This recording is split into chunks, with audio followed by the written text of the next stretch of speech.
Hello, I'm Harvey, and a lot of people ask me about my claims that our meter measures a drip.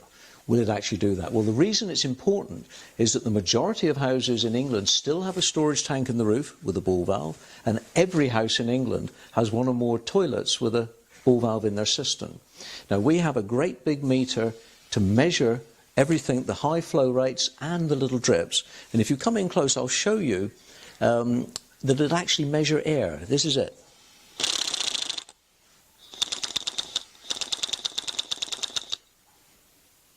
Now then, what we've done here, we've got a water softener, and I've actually got a camera that plugs into a computer, and the camera is mounted in underneath and looking at the bottom of the filter. At the bottom of the meter. Now, if you come over here and have a look, you can see that here we have the computer registering the meter, and up here you can see the little drip. And that little drip is coming from over here, if you come down. And here, you can see it dripping with a camera, and there's a little control valve to make it increase or decrease and control the rate of the drip. Now, if you step back a little minute, you can see what happens as I put my hand here in front of the mirror. And you've just seen the meter move. Did you see that?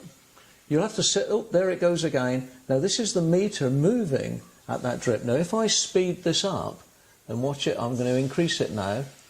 And there, off she goes. And there's the meter going with a higher flow rate.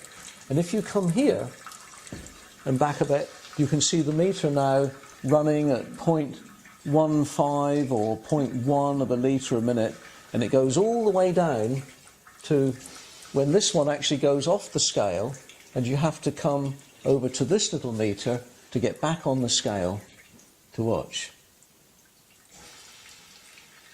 Now, when it's dripping, the meter moves really slowly, but this is a time-lapse recorder, so I'll rewind it to earlier on today, and I'll give you like an hour and show you how many times the meter turns around on the time-lapse recording.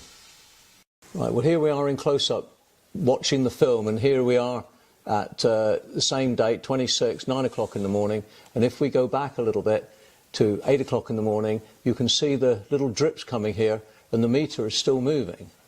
And that's phenomenal. Here we go, back again. And that's the difference. That's why this is such an incredibly good meter.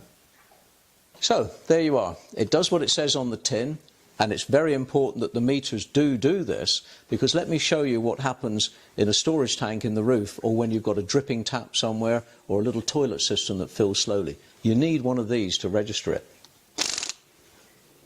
Right, I'd now like to show you the trickle flow that you get from a ball valve in the storage tank in the roof, so follow me. Right, so here we are up in the loft. Here's the big storage tank, and this is the ball valve. And if you come over here and look closely, you'll see the ball valve dribbling. You see this? Now, this is what happens hours and hours on end, is this little tiny top-up just filling the tank up all the time, ready for when you next flush the toilet or wash your hands. And that is the trickle flow that is so critical, which is why we use such a big displacement meter. Now, if you come in and look closely, you can see the drip coming out of the ball valve. Come and look right down here. That drip will go on and on and on for hours. Right, now, what we've got here is that the ball valve is virtually stopped, and we're now going to flush the toilet and see what happens. Okay, Jamie, flush it!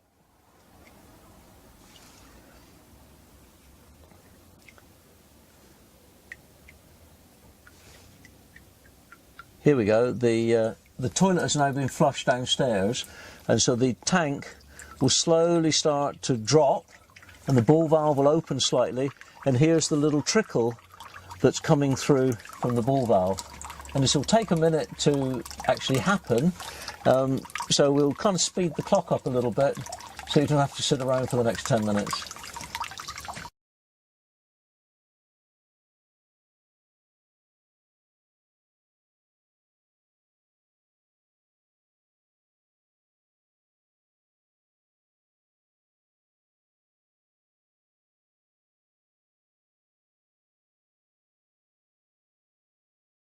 Well, it's finally slowed down, but it'll keep on dripping like this for hours and hours and hours.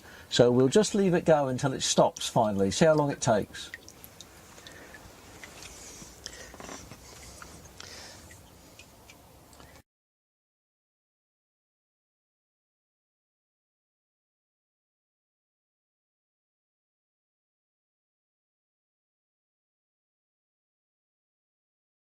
Now it's almost stopped. You can just see there's still dripping, and it'll go on like that for a few more minutes, but I think I've made the point that if you haven't got a displacement meter, you're not going to measure the water that goes into your tank, and then it won't work properly.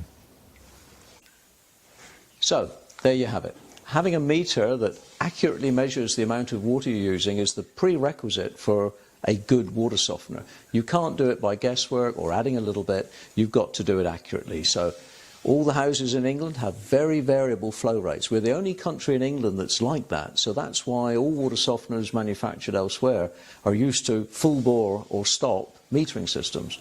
And so that's why in England. And the other thing to remember, it's the same type of meter as the water companies use in the water meter to your house. And they're not going to let you get away with anything, are they? So get a Harvey unit with a Harvey valve and a Harvey meter, and you'll measure it all. Thank you.